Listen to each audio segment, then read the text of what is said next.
Hey guys, thanks for tuning in. It's been quite long since I actually posted another video. Today I wanted to dive into a topic that has been quite a big, or let me say a huge part of my life, and that is addiction. Um, it's something that is often, I think, quite often misunderstood. Um, and I have found it to be quite complex.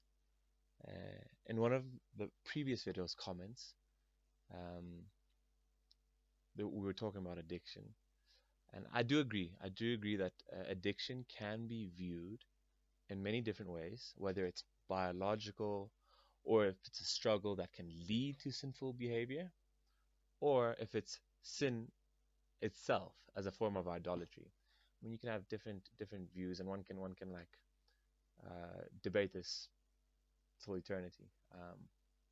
I think in this video, I'm going to talk about my current my current personal journey with this addiction, or with addiction, and what I as how a Christian, there's Christianese words, so how I've journeyed through it, what I've discovered about it, and I'm hoping to offer some perspectives on it, um, that can hopefully aid anyone who is who's struggling with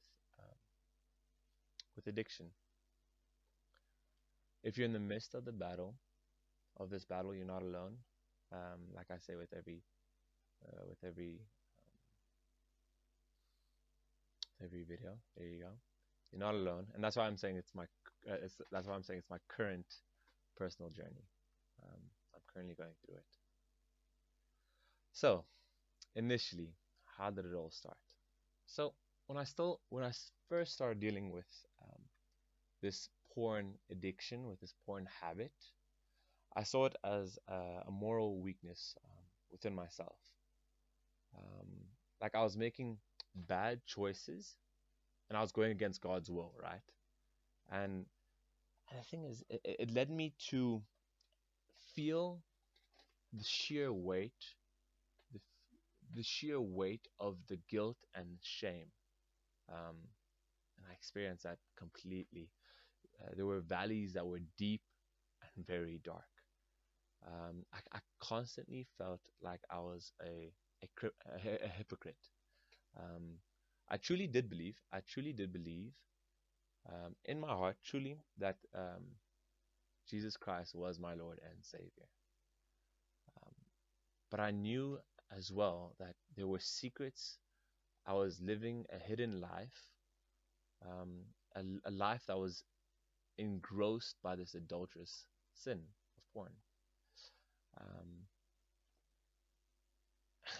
and the lowest of lows always came. I don't, I, and I'd begin to feel doubt.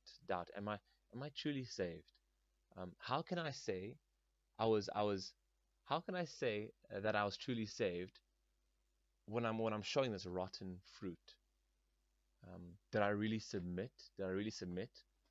Um, or why am I still carrying? Why am I still carrying this dead, rotting carcass of my sin? Um, yeah. And listen, I mean, I poured everything I had into trying to fix it, and I feel like the people that are listening can relate to me on that. I tried to fix it through my own sheer willpower and self-discipline. Like, no matter how hard I tried, nothing seemed to work. You know, I tried almost everything under the sun to break free from this addiction. I used porn blockers. I did fasting, avoided technology in bed, set up app locks with my siblings, with the help of my siblings that they knew the passwords to. I saw sex addict counselors, researched methods, read books. Um, every time I was feeling tempted, I'd like, okay, let me exercise, let me go for a run, you know. Um, during those times of temptation, man. I had multiple, many multiple accountability partners, I even went the technology route of like using something like Covenant Eyes, where the accountability partners can monitor everything that was happening on my devices and would get flagged if they saw anything suspicious, nudity, pornography, whatever websites I was visiting. But despite all these repeated efforts, I couldn't break free. So what then? What then? I think there was over time there was definitely a shift in perspective. I learned that there was definitely a biological aspect, a biological side of this porn addiction, um, of how it affects the brain's reward system. And I'm going to take this time right now to explain a bit of the biological side. Understand addictions biologically. Let's start how our brain reward system works. Okay, so we have a reward system in our brain, and when we do things that makes us feel good, like eating something really nice, something delicious, or achieving a goal that we set, our brain releases a chemical called dopamine. I don't know if you guys have heard about this chemical dopamine, but think of it as a motivation chemical, right? This chemical helps us feel pleasure and encourages us to repeat um, behaviors, right? And you know, it's crazy. When in dopamine is a legit thing, is a legit chemical that does get secreted and produced and received in the brain. But it's crazy how intricately we have been designed by God. You know, that there are natural and good processes of pleasure and enjoyment. I'm just like, man, that's crazy. All inspiring. But let's get back to the dopamine. Now I see with addiction is that it disrupts the natural process. You know, when someone becomes an addict to a substance or behavior, the brain starts relying on it to release dopamine. Now, over time, there's always a constant surge, a constant influx of dopamine just hitting the brain the whole time, and it causes the brain to adapt.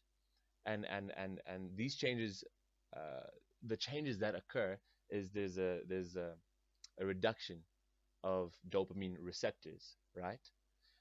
Therefore, that causes dopamine imbalances and cravings. Therefore, you need more of that substance or that behavior to get the same level of pleasure because there's a lack of receptors. And there's a whole scientific approach. I mean, I can probably put some YouTube videos that can help you guys with that understanding. But anyways, you need to get you need more of that substance essentially, or that behavior to get that same level of pleasure, the same hit, leading to that dependence, that physical dependence. And you'll see it with any type of addiction. Um, it is progressive in that sense. It might start with just smoking weed, and then that's not enough. Then you want to try something a bit harder and a bit harder, and it progresses. It goes from a weed to cocaine to heroin, whatnot. I don't know what the progression is, but yeah. And you see, with a decrease, this is what's crazy. This is what's crazy. So now there's a decreasing number of receptors. Okay, uh, what and what that entails is that normal everyday activities that you once enjoyed. For me, it was um, basketball, or if it was hanging out with friends or doing activities, hikes, whatever it was, the things that really, I felt motivated and that I enjoyed doing, those things seem to fade. And often enough, you become quite ambitionless, despondent, and even depressed. Um, and that was me. During those valleys, during those valleys that I was mentioning earlier, the lowest of lows, there were days where I just wanted to stay in bed and let the world just pass away. Let me fade into my own abyss. I I did become very depressed. Um, and the life I was living, I no longer wanted to live. That took a very dark turn. But that is how it was. That is how it was. But it's also a bit more complex. You see, the thing is with addictions, you know how the uh, from the biological side, there's dopamine receptors, and a lack thereof. Okay, but it also changes your brain's neural pathways. So imagine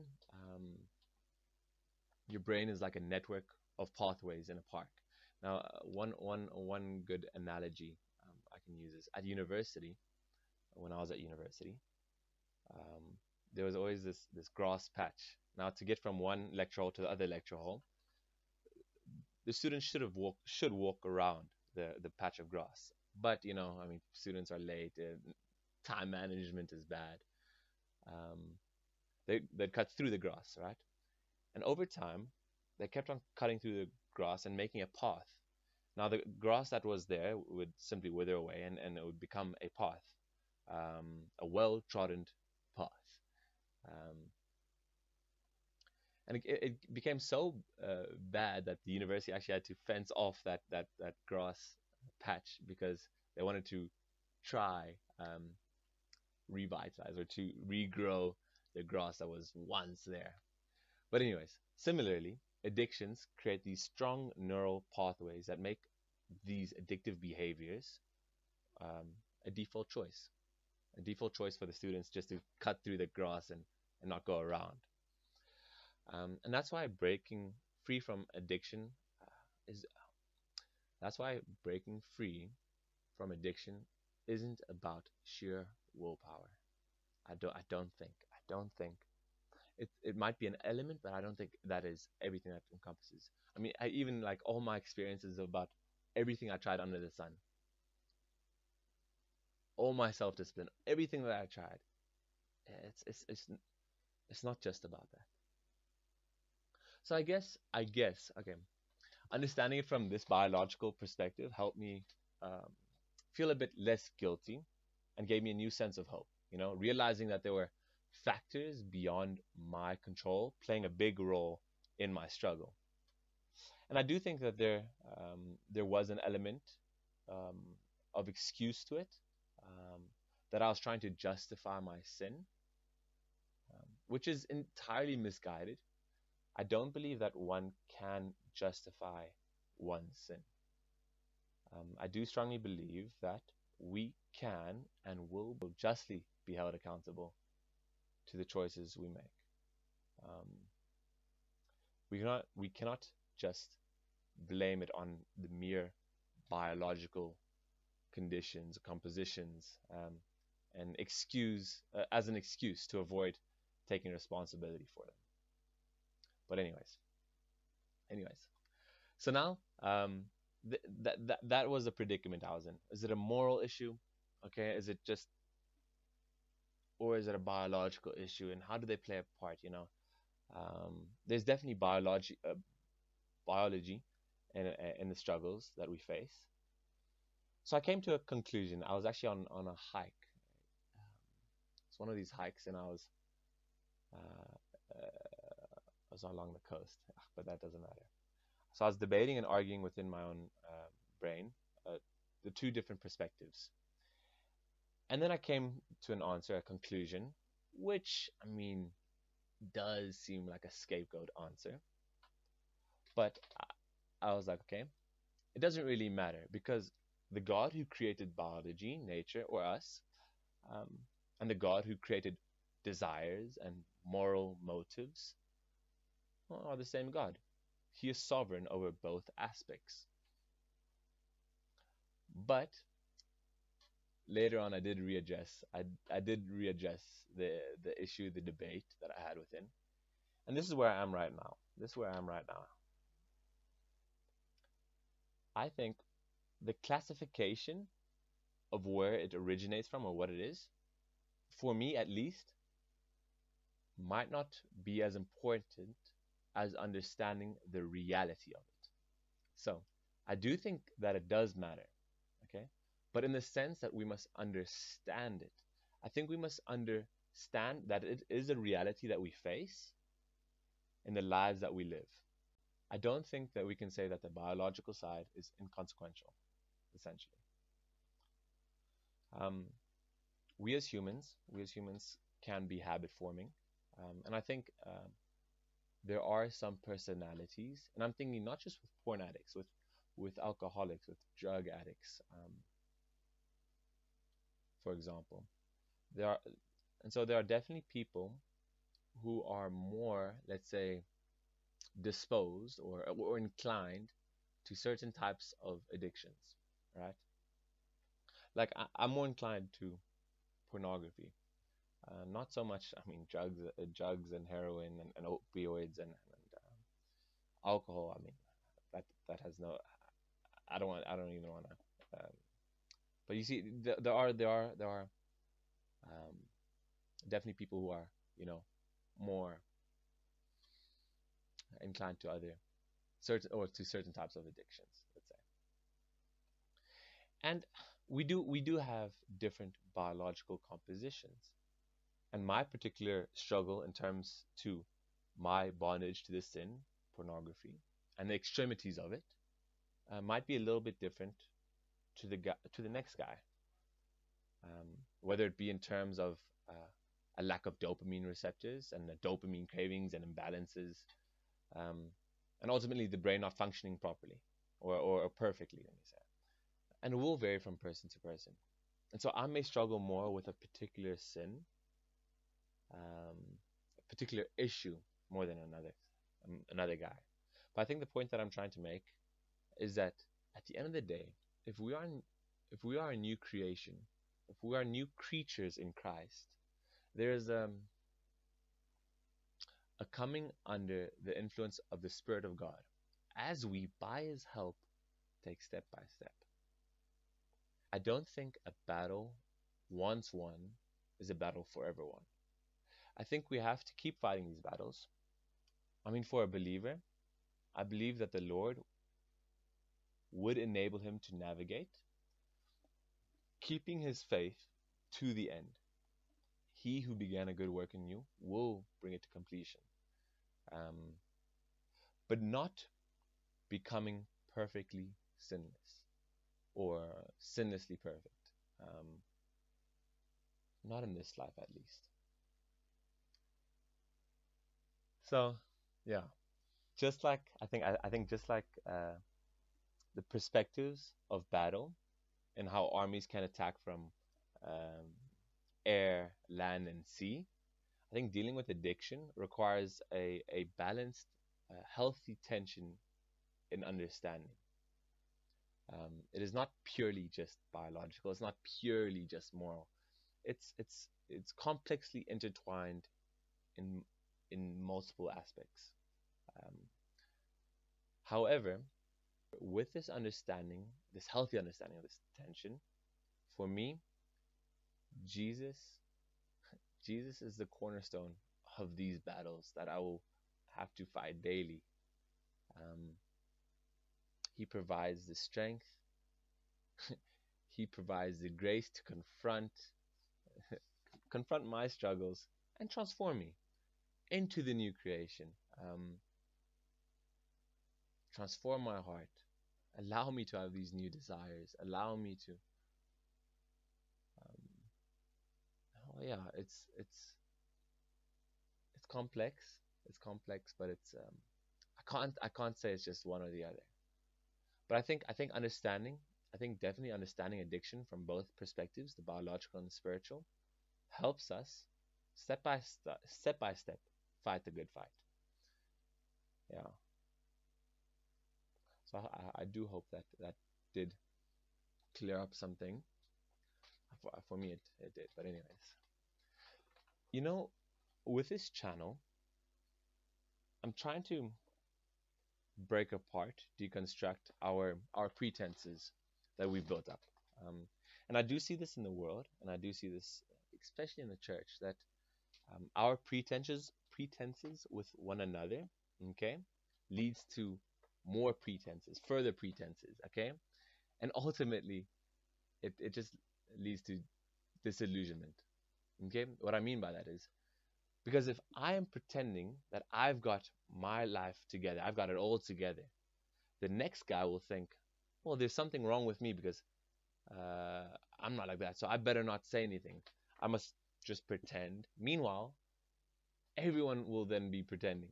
Um, and that's what I'm trying to, that's why I'm trying to be open and honest about this. Um, I don't want to say, listen, I've got it all together. I've, I don't struggle with sin. No, I definitely struggle with sin. Um, but I want to talk about it. I want to be open and honest about it in grace and in truth. I do think we are all sinners, and I do think that we all struggle with sin at different levels, yes, in different areas, yes. But as we grow in our faith, as the Lord helps us, I think addictions can be broken. So this is not just for porn addictions. This is for any type of addiction. I think addictions can be broken, and I think the Spirit enables us to do that.